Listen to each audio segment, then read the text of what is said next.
నమస్తే. ఇన్నాళ్ళు నన్ను సపోర్ట్ చేస్తూ, ఎంకరేజ్ చేస్తూ మీ ప్రేమని నాకు అందిస్తున్న ప్రతి ఒక్కరికి కృతజ్ఞతలు.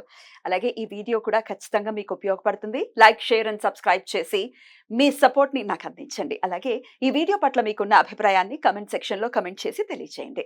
ఇప్పుడు వీడియోని చూద్దాం. నమస్తే. Welcome to our channel. నేను పద్మిని. ప్రస్తుతం మనతో పాటు ప్రముఖ ఆధ్యాత్మికవేత్త, వాస్తు జ్యోతిష పండితులు కేఎస్ఆర్ గారు మనతో పాటు ఉన్నారు. మాట్లాడదాం. సార్ నమస్తే సార్. నమస్తే అమ్మ. ఇంట్రడక్షన్ వేసుకోండి. సార్ ముందుగా మీకు స్నేహితుల దినోత్సవ శుభాకాంక్షలు సార్. మనందరికీ అందుకంటే స్నేహితుడు లేని లోగిలు ఉండదు నాకు తెలిసినంత వరకు. సో అందరూ కూడా స్నేహం కౌగిల్లో పరవశించాల్సింది. డెఫినెట్లీ నేచర్ నే మన స్నేహితుడు లేకపోతే స్నేహితురాలు అనుకుంటే నేచర్ తో స్నేహం చేయకుండా ఎవరు ఉండకూడదు, ఉండలేరు. అందరికి ఎవరో ఒకరు స్నేహితులు అనేది ఉంటారు. మనుషులానే కాదు, భగవంతుడితోనే స్నేహితులు ఉంటారు. Definitely definitely. అందుకని అయితే మన పురాణాలు గాని, మన ఇతిహాసాలు గాని ప్రతి విషయాన్ని చెప్తాయి. ఒక్క విషయాన్ని కూడా వదిలిపెట్టే పరిస్థితి ఉండదు. అందులో స్నేహం ఎలా చెయ్యాలి అనేది రామాయణం చూస్తే ఖచ్చితంగా రామాయణం చదువుకుంటే రాముడు సుగ్రీవుడు లేకపోతే వాళ్ళిద్దరూ ఎలా అగ్నిపూర్వకంగా ఎలాగ స్నేహం చేయటం అనేది మొదలు పెట్టారు. ఎంత ఓపికతో ఉన్నాడు సుగ్రీవుడి పట్ల రాముడు అనేది మనం రామాయణం చదువుకుంటే ఖచ్చితంగా తెలుస్తుంది. ఏదో ఇవాళ ఫ్రెండ్ అంటాం, రేపు ఎనిమి అంటాం, తర్వాత వాడు ఎవడో తెలియదు అంటాం, అంజాన్ కొడతాం, ఇట్లా రకరకాలుగా ఫ్రెండ్షిప్ అనేది ఒక్కసారి ఫ్రెండ్ అనుకుంటే ఇంక జీవిత పర్యంతం వాడు ఫ్రెండ్ గానే ఉండాలి. అందులో ఇంకెటువంటి సందేహం లేదు. అయితే ఈ స్నేహితుల దినోత్సవాన్ని ఇదేదో పాశ్చాత్య సాంప్రదాయం దీన్ని ఎందుకు తీసుకొస్తున్నారు అనటానికి లేదు. రాముడు కూడా మనకి చేసి చూపించాడు స్నేహం ఎలా ఉండాలి, ఎలా స్నేహం చెయ్యాలి అనేది. మరి ప్రత్యేకించినటువంటి ఈ స్నేహితుల దినోత్సవాన్ని ఎట్లా యూటిలైజ్ చేసుకోవచ్చు ఒకసారి మీ ద్వారా. తప్పకుండా. అంటే నిజానికి ఏంటంటే ఈ దినోత్సవాలన్నీ మన పాలిట తద్దినాల్లో పాశ్చాత్యులు తీసుకొచ్చినవి అని చెప్పి కూడా కొంతమంది సాంఘిక మాధ్యమాల్లో దుర్భాషలాడే వాళ్ళు కూడా ఉన్నారు నాకు తెలిసి. కానీ మనం ఏమంటామంటే కనుక ఎక్కడైనా సరే ఏదైనా సరే ఒక మంచిని మనం తీసుకునేది తీసుకోవచ్చు. హిందూ మతంలో ఉన్న బ్యూటీ అది, ప్రతి దాన్ని అడాప్ట్ చేసుకుంటుంది. అది దాని వల్ల మనం ఏది మర్చిపోతున్నాము అనే దానికి కూడా మనం కొంతవరకు ముందుకు తీసుకెళ్ళడానికి ఆస్కారం ఉంటుంది. దానికి సంబంధించినంత వరకే మనం ఆలోచించడం అనేది ఉంటుంది. అంతే తప్ప అది ఎవరు తీసుకొచ్చారు అనేది కాదు. ఇక్కడ అప్రస్తుతం. సో ఇవాళ అలా కనుక చూసుకున్నట్టయితే కనుక ఇవాళ భారతీయత అనేది ఎక్కడ ఉండదు. అంతా కూడా గ్లోబలైజేషన్ అయిపోయాక వాళ్ళని మనం అందిపుచ్చుకోవాలి, మనం వాళ్ళని అందిపుచ్చుకుంటారు. ఇదంతా కూడా అయిపోయింది. సో ఇప్పుడు దాని గురించి అని మాట్లాడే దానికన్నా కూడా మొట్టమొదట మీరు ఏదైతే చెప్పారో, ఏదైతే మనకి పెళ్లిళ్ళు అనేది ఎక్కడైతే అగ్నిసాక్షిగా ఉంటాయో అలా అగ్నిసాక్షిగా స్నేహం చేసిన వాళ్ళు మనకి అక్కడ రామాయణంలో మీరు ఉద్ఘాటించినట్టుగా రామసుగ్రీవుడు. కానీ ఇక్కడ మనకు వచ్చేప్పటికి ఏంటంటే ఇక్కడ శ్రీకృష్ణుడి విషయంలో వచ్చినప్పుడు కూడా సుధాముడు శ్రీకృష్ణుడు చాలా అత్యంత ప్రాణమిత్రులు అవటం అనేది ఒకటి. తర్వాత రెండోది ఏంటంటే స్నేహాల మధ్య తారతమ్యం చూడక్కర్లేదు, తరతం భేదాలు లేవడానికి శ్రీకృష్ణుడు కుచేలుడు మనకి మిగిలిపోతాడు. కుచేలుడు అలాగే అవును. అలాగే గుహుడుతో రాముడు చేసినటువంటి స్నేహం కూడా మనం గుర్తు ఖచ్చితంగా. అంటే స్నేహం అందుకే మనకి సృష్టిలో తీయనిది స్నేహమేనే అన్నారు. అంటే తీయనిది అంటే మధురమైనది స్నేహమే అనుకోవాలి, తీయలేనిది కూడా స్నేహం అనుకోవాలి. బాగుంది. సో అందుకని స్నేహం అనేది మనకి నరనరాన ప్రతి ఒక్కడికి ఉంటుంది. కాకపోతే ఇక్కడ మనం నేర్చుకోవాల్సింది ఏంటంటే మనకి అందుకే పెద్దవాళ్ళు చెప్పారు ఎప్పుడు కూడా సజ్జన సాంగత్యం, దుర్జన సాంగత్యం. అంటే ఇక్కడ దుర్జన సాంగత్యం చేసి దెబ్బతిన్నవాడు అన్ని రకాల అర్హతలు ఉన్నా కూడా కర్ణుడు ఉన్నాడుగా. సో అలా మనం కనుక చూసినట్టయితే కనుక ఇలా మనకి రెండు, అందుకే మనం మీరు ఇందాక చెప్పినట్టు ఏంటంటే మనకి ఆ హిందూ ధర్మంలో మనకి పురాణాల్లో అయితేనేమి ప్రతి రెండు కలమానంగా చూపిస్తూనే ఉంటాయి. నువ్వు ఏది ఎంచుకుంటావు అనేది నీ ఇష్టం అంతే. సో అది శ్రీకృష్ణుడు మనకి భగవద్గీతలో చెప్పాడు, నువ్వు ఏది అనుసరిస్తావు అది నీ స్వధర్మం ఏదనుకుంటావు అది పాటించావు. సో నువ్వు అది అక్కడ వాటిలో ఉన్న నీతిని గ్రహిస్తావా, మన చెడుని గ్రహిస్తావా అంటే అది నీ ఇష్టం. కరెక్ట్. సో అలాగే మనం ఇవాళ కూడా మనం చూస్తుంటాం. అంటే ఎక్కడైనా సరే బాగుపడిన వాళ్ళు స్నేహితుల వల్లే ఉంటారు, చెడిపోయిన వాళ్ళు కూడా స్నేహితుల వల్లే ఉంటారు. అంతే కదా. అంతే. ఒక్కొక్క సమయంలో మనకి వెన్నుపూసలాగా నిలిచి స్నేహితుల సలహాలు ఇచ్చి బాగుపడిన వాళ్ళు ఉన్నారు. అవును సార్. అలాగే స్నేహితుల వల్లే మొత్తం ఆర్పేసుకునే వాళ్ళు ఉన్నారు. అవును సార్. సో అందుకని మనం ఏది చూసినా కూడా ఈ రెండింటిలో కూడా మనకి కామన్ ఎలిమెంట్ అనేది స్నేహమే. అవును సార్. సో దాన్ని మీరు ఎలా తీసుకుంటారు, ఎలా స్వీకరిస్తారు అనేది ఒకటి. రెండోది ఏంటంటే ఇవాళ మనం ఏదైనా సరే ఒక రెమెడీ చెప్పినా అది ఒక మంచి స్నేహాలకే కాదు, కొంతమంది మనం జీవితంలో కనుక చూసినట్టయితే కనుక ఉన్నట్టుండి ఒకసారి మనకి అప్పుడప్పుడు మనసులో ఎక్కడో తెలుస్తుంది, అయ్యో నా ప్రాణమిత్రుడు ఏమైపోయాడో అనిపిస్తుంది కొన్నిసార్లు. లేదా ఒక చిన్న ఇన్సిడెంట్స్ వల్ల మనం మాట్లాడుకోవడం సినిమాల్లో చూపించినట్టు సో అలా కూడా జరుగుతూ ఉంటుంది. అలా కూడా ఇప్పుడు మీరు చెప్పేది అది ఉపయోగపడుతుందా? ఏదైనా సరే అలా అపార్థాలు వచ్చి స్నేహాలు దూరం అవటం కానీ దానికి కూడా ఉపయోగపడుతుంది. అలాగే ఇక్కడ ఇంకొక క్వశ్చన్ అడిగేస్తాను సార్ నేను. తల్లులు బాధపడుతూ ఉంటారు, చెడు స్నేహాల బారిన పడుతున్నారు మా పిల్లలు, వీటి నుంచి బయట, మీరు ఇందాక అన్నట్టుగా ఆ స్నేహమే పాడు చేస్తుంది కదా. ఖచ్చితంగా పేరెంట్స్ గుర్తించగలరు ఫేక్ ఫ్రెండ్స్ ని. సో వాటి నుంచి కూడా తమ పిల్లల్ని కాపాడుకోవడానికి ఇప్పుడు మీరు చెప్పే రెమెడీ ఉపయోగపడుతుంది కదా. ఇప్పుడు వచ్చిన బాధ ఏమవుతుందంటే తల్లిదండ్రులనే కాదు, ఎప్పుడు కూడా మనం ఒకటే మాట చెప్తాం. మనకి ఏమనిపిస్తుందంటే మన వయసులో మనం చేసేది ఎప్పుడు కూడా రైట్ అనిపిస్తుంది.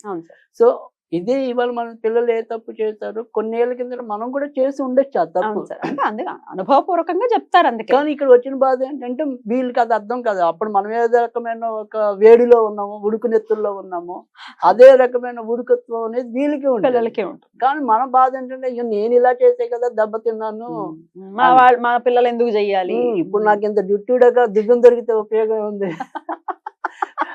సో అయ్యో కనుక మనం ఏదైనా సరే దాన్ని సకాలంలో గుర్తించినప్పుడు మాత్రమే దాని యొక్క ఉపయోగం. కరెక్ట్. అది మనం బాధపడుతూ ఉంటాం. మనం కనీసం మన వాళ్ళని ఇలా బాగు చేయాలి. ఇప్పుడు మీ దాంట్లో అదే ఆవేదన కనపడుతుంది, ప్రతి తల్లిదండ్రులకి అదే ఆవేదన ఉంటుంది.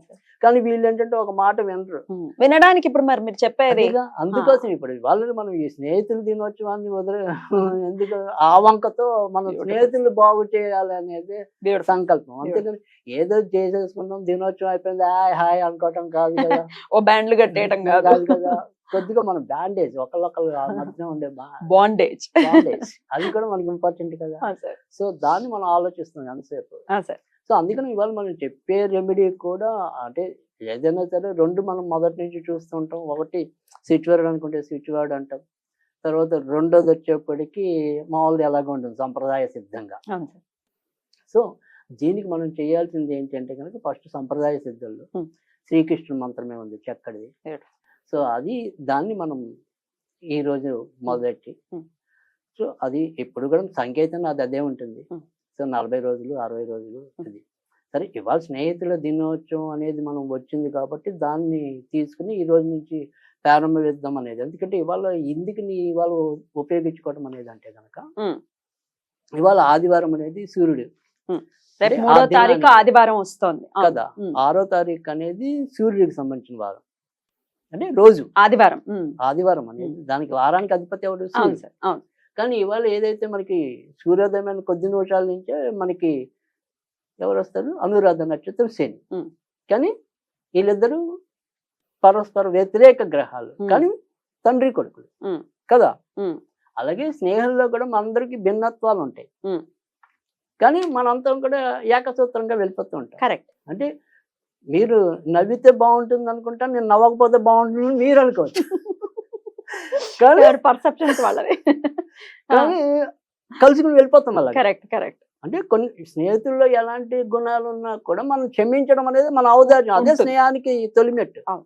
సో క్షమ భిక్ష అనేది కానీ త్యాగం అనేది కానీ అత్యధికంగా కనపడేది స్నేహంలోనే, తల్లి తర్వాత. అందుకే మనం ఒకసారి నష్టపోతూ ఉంటాం, అతిగా మనం త్యాగం చూపించేసి అతిగా క్షమ చూపించేసి అలా నష్టపోతుంటాం. కానీ ఇక్కడ మనం నష్టపోవటం అనేది మన యొక్క ఏమంటాం మన జాతకంలో అనుకుంటే అలాంటి నష్టాలు కలగకుండా ఉండడం కోసం ఇవాళ రెమెడీ. ఎందుకంటే మనం స్నేహంలో మనం అలా నమ్మకపోతే అది వెళ్ళదు ఆ స్నేహం అనేది. ఇప్పుడు భార్యాభర్తలు కాపురం ఎలాగో స్నేహితుల బంధం కూడా అలాంటిదే కదా. సో ఆ రకంగా మనం ఖచ్చితంగా మనం శ్రీకృష్ణుడిని ఇవాళ తీసుకోవటం అనేది. అందుకని ఇది ఇవాళ అంత రకాల కాంబినేషన్ బాగుందని ఈరోజు మనం చెప్పుకుంటున్నామే. కానీ ఎప్పుడైనా సరే మీకు ఇలాంటి పరిస్థితి ఒకవేళ మీ స్నేహాలు బాగుండాలి, స్నేహాల్లో మోసపోకూడదు, అకారణంగా అనుకోకుండా మనస్పర్ధలు వచ్చి విడిపోయాం, అలాంటి వాటన్నిటికీ కూడా ఇది రెమెడీ పనికొస్తుంది. మీరు ఎప్పుడైనా ఈ రోజు మిస్ అయితే సోమవారం, సో ఆ బుధవారాల్లో ఎప్పుడైనా సరే మొదలెట్టుకోవచ్చు. అలా 40 రోజులు కానీ 60 రోజులు కానీ 90 రోజులు కానీ లెక్క మీది.